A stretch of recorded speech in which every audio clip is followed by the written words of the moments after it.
Boa noite, meus queridos irmãos, a paz do nosso Senhor e Salvador Jesus Cristo. Quero lembrá-los que durante 2 ou 3 quartas-feiras estaremos fazendo não uma exegese, mas uma avaliação, uma visão panorâmica do livro que Salomão escreveu de Eclesiastes. A minha recomendação é que os irmãos aproveitem para ler. É um livro que deveria ser lido o ano todo, para avaliar os projetos, os planos, a família, Deus e todas as coisas. Então façam isso. Aí se tiverem alguma dúvida, aí os irmãos precisarem de algum esclarecimento, você pode fazer isso via culto online, colocar lá a sua observação, ou através do link da igreja. No domingo, se o Senhor permitir, nós estaremos falando também sobre a família, a bendita família do Senhor. Então, é um mês também, maio, mês da família. E também domingo de manhã nós temos a escola bíblica dominical às 9 horas e com a participação dos 2 seminaristas que a igreja tem, irmão Adriano e irmão João. Então, participe conosco. Vamos orar nesse instante, lembrando do nosso país, as nossas autoridades, as autoridades sérias, né? O nosso mundo, em razão dessa pandemia. Vamos orar também pela obra de missões. Ela não pode parar, as pessoas estão morrendo sem Jesus, sejam missões nacionais, estaduais e mundiais. Vamos continuar orando nesse sentido. Tá bom? Vamos curvar as nossas cabeças e vamos falar com o nosso Deus querido e amado Pai. Somos-te gratos porque o Senhor tem cuidado de cada um de nós e nos tem preparado, Deus, não apenas para ensinarmos a preciosa palavra do Senhor, testemunharmos o teu grande amor, mas também, Deus, nos tem preparado para um dia estarmos definitivamente na tua presença, na pátria celestial que o Senhor prometeu. Mas enquanto aqui estivermos, Senhor, que sejamos sensíveis sempre à voz do teu Santo Espírito, para continuarmos testemunhando do grande amor do Senhor para com todas as pessoas. Oramos em favor do nosso país, Deus que precisa tanto da manifestação do teu poder, através das orações dos teus servos. Também a nível mundial, por favor, Pai, tenha misericórdia. Oramos em favor de missões, sejam estaduais, nacionais ou mundiais, para que esta obra, Senhor Deus, não pare, inclusive portas abertas, que fazem um trabalho também todo especial. Estamos orando também em favor das nossas famílias. O Senhor sabe que Satanás tem criado tantos obstáculos e problemas, mas essa família cristã, o salvo, Senhor, pertence ao Senhor, ela é do Senhor. Então permita que, assim, Deus, desenvolvamos esse ministério de cuidar dos nossos queridos. Então abençoa, Senhor Deus, a família cristã espalhada por esse mundo todo. Nós oramos agradecidos por Cristo Jesus, o nosso eterno Salvador. Amém. Boa noite, irmãos. A paz do Senhor. Tudo bem? Aqui tá tudo bem, graças a Deus. Vamos louvar o nome do nosso Senhor com o hino 383 do cantor cristão, Satisfação. Sempre agradecendo a Deus pelo seu cuidado, né? Como disse Samuel no capítulo 7 de 1 Samuel, versículo 12, a parte B. Ebenezer, até aqui nos ajudou o Senhor. E o Senhor tem cuidado de nós e nos abençoado todos os dias, né? Vamos louvar o nome do nosso Senhor.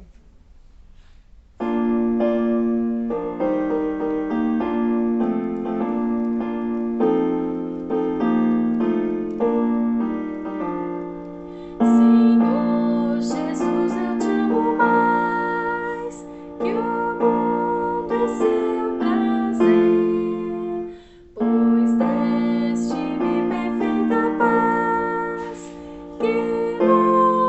irei perder.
Conforme falamos com os amados irmãos, nós vamos estudar o livro de Eclesiastes.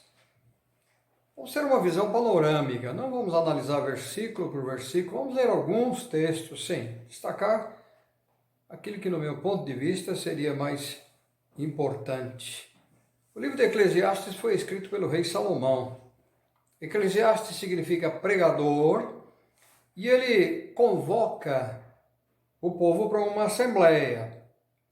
Foi escrito de um modo geral para o povo, inclui também os jovens, e a sugestão de evitar viver segundo a sabedoria humana.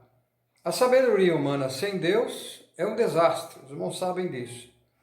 Na Faculdade Teológica em Perdizes, lá em São Paulo, quando fiz teologia, na grade curricular estava lá o que é exigida pelo MEC, também fazer filosofia, além da psicologia, né? E estudamos os chamados grandes filósofos. Uma parte deles apresentava a não crença em Deus, tipo Freud e também Nietzsche, Friedrich Nietzsche. Ele disse que a humanidade havia matado Deus. Em outras palavras, Deus estava morto.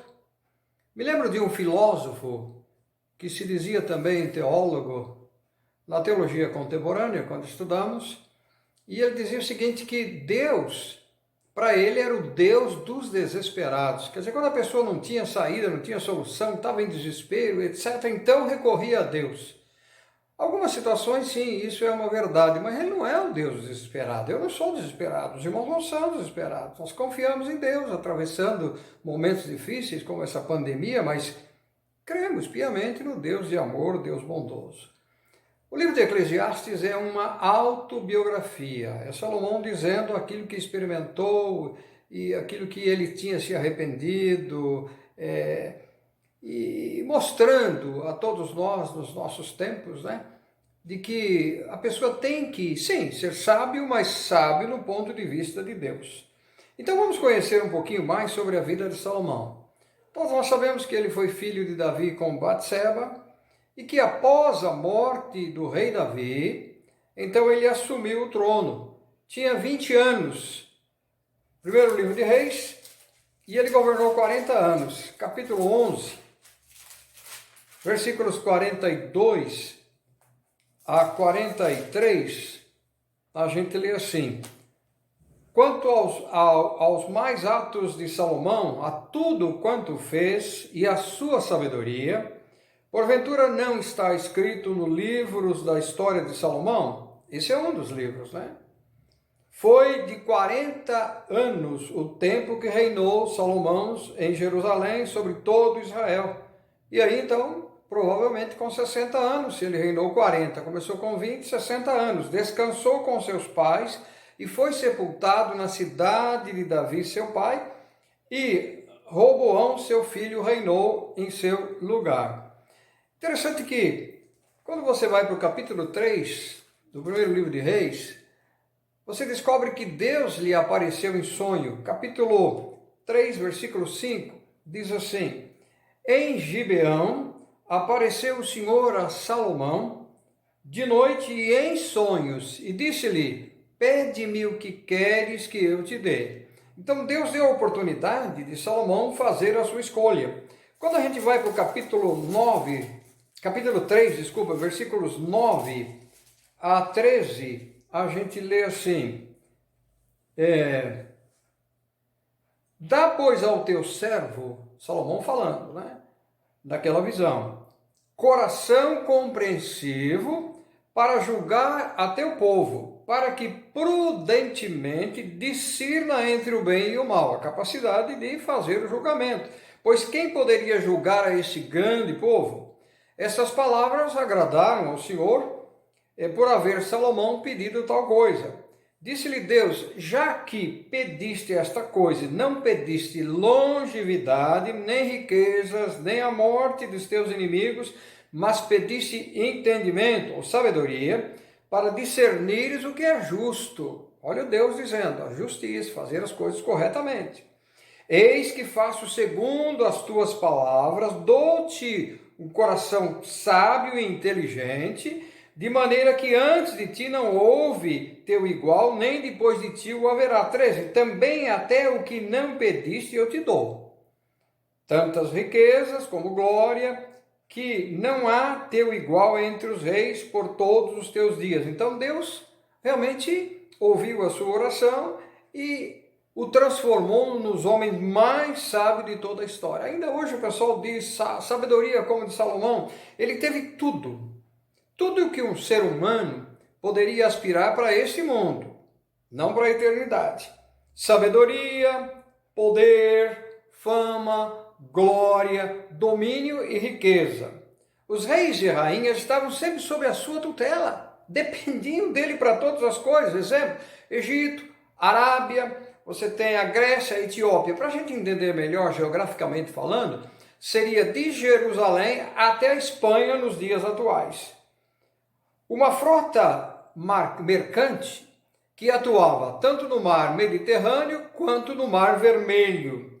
Por exemplo, quando você vai para o capítulo 4, versículo 26, a gente descobre que só de cavalos ele tinha 40.000 cavalos. Olha, vamos lá. 4:26. Tinha também Salomão 40.000 cavalos em estrebarias para os seus carros e 12.000 para os cavalheiros. Se os irmãos quiserem conhecer um pouco mais da riqueza de Salomão, podem ler 1 Reis capítulo 10, dá uma boa olhada e vão verificar. Além disso, ele compôs 3.000 provérbios, 1.005 cânticos, além de ter escrito o livro de Eclesiastes, né? Cantares de Salomão, Cânticos dos Cânticos, e ainda 2 salmos, o Salmo 72 e o Salmo 127. Vamos dar uma olhada? Capítulo 4, versículo 32, diz assim: compôs 3.000 provérbios, e foram os seus cânticos 1.005. Está aí a comprovação bíblica. Então, amados, Deus o repreendeu 2 vezes. Ele não estava andando corretamente. Vamos dar uma olhada? Capítulo 9 do primeiro livro de Reis, versículos 9, né? Versículos 9 a 13. Então, capítulo 11, capítulo 11, versículos 9 a 13. A gente lê assim: pelo que o Senhor se indignou contra Salomão, pois desviara o seu coração do Senhor, Deus de Israel, que 2 vezes lhe aparecera, para dizer que ele não estava andando corretamente. Versículo 10. E acerca disso, lhe tinha ordenado que não seguisse a outros deuses. Ele, porém, não agradou ou não guardou o que o Senhor lhe ordenara. Por isso, disse o Senhor a Salomão: visto que assim procedestes e não guardastes a minha aliança nem os meus estatutos que te mandei, tirarei de ti este reino e o darei ao seu servo. Depois os irmãos conhecem a história de Roboão, Jeroboão e aí a divisão terrível do reino. Contudo, versículo 12, não farei nos teus dias por amor de quem? Davi, teu pai. Da mão de teu filho o tirarei.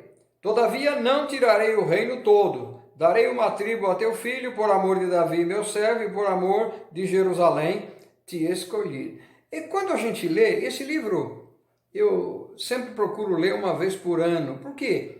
Ele nos leva a avaliar os projetos de vida que temos, os objetivos, os alvos, a forma de viver para a família, a forma de viver para Deus, para a igreja, os nossos planos e projetos. Ele é muito bom e eu espero que os irmãos juntos possam ler para avaliar bem essas questões, especialmente nesses dias que estamos fazendo esse estudo de Eclesiastes. Ele foi escrito um pouco antes da sua morte, como já dissemos, provavelmente com 60 anos, quando ele estava em Jerusalém. É um livro, o que é fantástico, é o livro do seu arrependimento. É um livro em que, nas suas letras, nas suas páginas, entre páginas, há um pedido de perdão. E também é um livro de alerta. Quer dizer, não faça aquilo que eu fiz de errado. Relata também as suas decepções. Relata aquilo que ele fez que não deveria ter feito para consigo mesmo e também com toda a sociedade. Em outras palavras, ele é o livro do homem natural. Vamos dar uma olhadinha o que Paulo diz em 1 Coríntios, capítulo 2, versículo 14 e 15. Paulo diz assim: ora, o homem natural não aceita as coisas do Espírito de Deus. Por quê? Lhes são loucura. Imagine, acreditar que Deus ama a todos sem distinção. Ele não é amado, mas ama a todos. Dá para entender isso? Não. Mesmo aquele terrível assassino que pede perdão, cumpre a pena, que é a necessidade, mas Deus o perdoa se ele entregar sua vida ao Senhor. E ele vai dizendo, porque eles são loucura e não pode entendê-las, o raciocínio não o leva a entender, porque elas se discernem espiritualmente. 15. Porém, o homem espiritual, aquele que entregou sua vida ao Senhor Jesus, não importa a sua sabedoria, julga todas as coisas, mas ele mesmo não é julgado por ninguém. Ele avalia toda a situação. E aí, puxa, falhei nisso, pequei naquilo, o Senhor tem misericórdia. Há 3 frases no livro que a gente deve se lembrar e que vamos ler algumas vezes. Por exemplo, debaixo do sol, encontramos 30 vezes. O que quer dizer? Na terra, sol, terra. 30 vezes debaixo do sol. Outra expressão interessante é vaidade. São 37 vezes. O que quer dizer isso? Aquilo que é fútil, aquilo que é passageiro, aquilo que é efêmero, aquilo que não tem valor. Coisas pelas quais não se deve desejar. E aí ele usa uma outra expressão bastante interessante, né? A terceira é correr atrás do vento, 10 vezes. Eu já corri muitas vezes e acredito que os irmãos já correram do vento. Vem vindo a tempestade em algum lugar. Eu me lembro uma vez quando estávamos viajando com alguns irmãos e entrei naquela chamada caverna do diabo, mas que é uma caverna de Deus fantástica, e a tempestade estava chegando. E nós nos abrigamos. Correr do vento é normal, mas correr atrás do vento, isso é coisa do homem natural, né? Não do homem com Deus, mas um homem sem Deus. Ainda Paulo, vamos dar uma olhadinha, capítulo 1, versículos 19 e 21, ele diz assim, olha, pois está escrito, destruirei a sabedoria dos sábios e aniquilarei a inteligência dos instruídos. Onde está o sábio? Onde o escriba? Onde o inquiridor deste século? Porventura não tornou Deus louca a sabedoria do mundo? Sem ele, isso é verdadeiramente uma loucura. Vou destacar, como eu disse, apenas alguns detalhes de cada capítulo. Em alguns capítulos, irmãos, quando lerem, e nós também, vamos descobrir que os assuntos se repetem. Paulo está repetindo por diversas vezes o mesmo assunto para dar a sua ênfase. Então vamos dar uma olhada no capítulo 1 de Eclesiastes, para a gente fazer uma pequena análise. Olha lá, versículo 1 a 3, o que ele diz? Palavra do pregador, filho de Davi, rei de Jerusalém. Vaidade de vaidades de Salomão, o pregador. E ele repete, vaidade de vaidade, ainda dá ênfase, tudo é vaidade. 3. Que proveito tem o homem de todo o seu trabalho, com quem se afadiga debaixo do sol? Quer dizer, se ele pensa apenas e tão somente que a vida consiste nessas coisas, e aí? E depois? Então, Salomão começa a alertar, né? Que isso a gente precisa abrir os olhos, especialmente as pessoas sem Cristo nesse aspecto. As pessoas parecem, meus amados irmãos, que tendo sabedoria, tem tudo. Acho que não precisam de Deus. Eu me lembro uma vez que um jovem disse para mim assim, pastor, se eu for crer nesse Deus que o senhor está me apresentando, não, eu não vou viver bem não. Eu prefiro viver então sem esse Deus e viver a vida que eu tenho. Então, o perigo da chamada sabedoria humana é gerar o orgulho. Não, eu sou sábio e tal, etc. Eu tenho essa vaidade interna. Uma vez eu precisei de um funcionário de uma determinada empresa municipal e quando ele apareceu não resolvia o problema, né? E eu disse, olha, tem esse problema, sabe com quem você está falando? Eu pensei, meu Deus, né? Que petulância, quanta ignorância. Sabe, amados, Salomão teve tudo na vida,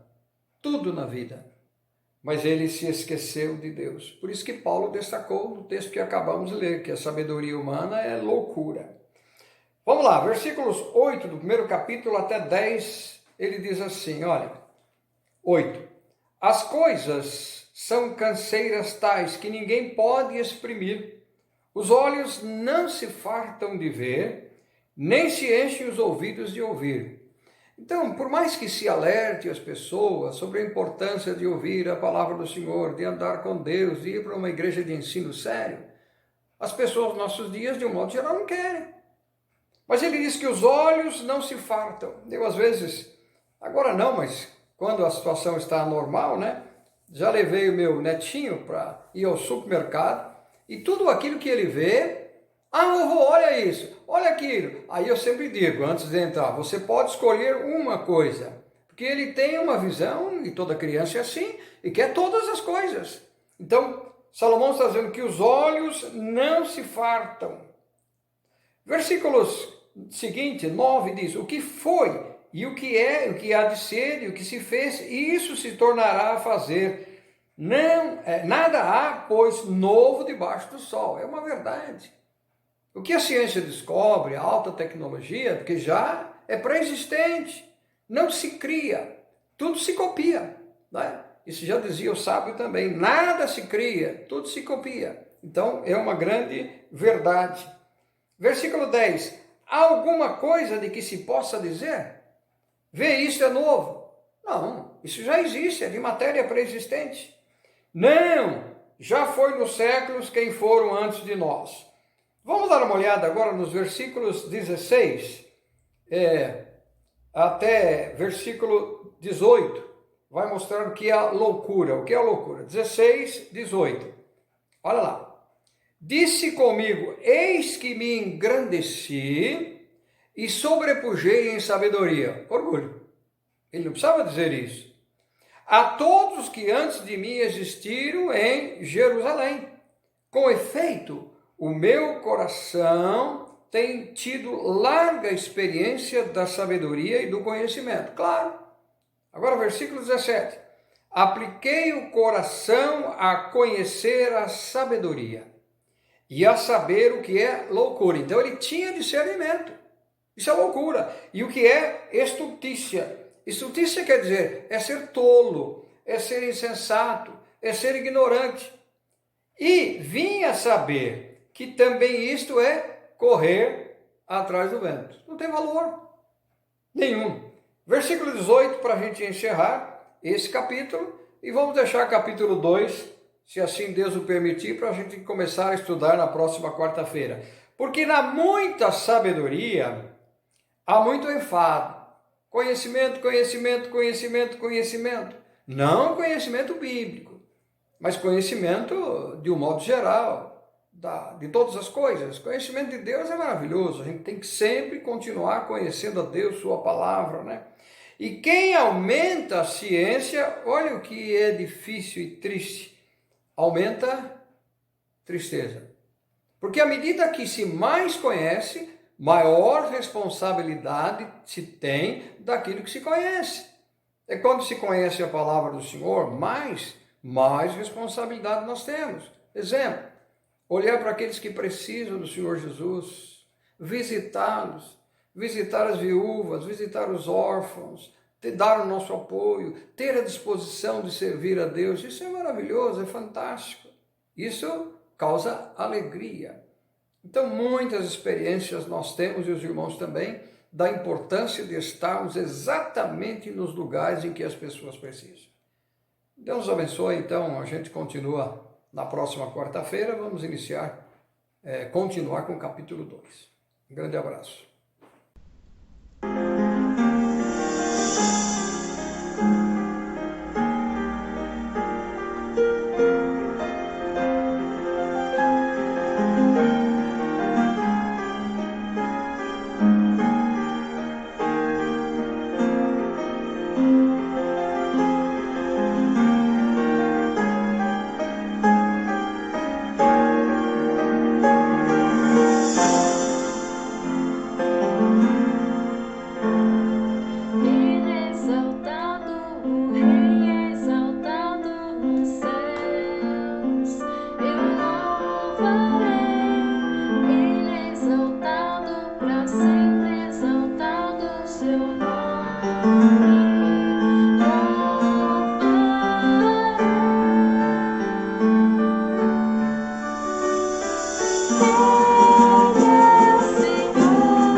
Louvado seja o nome do nosso Senhor.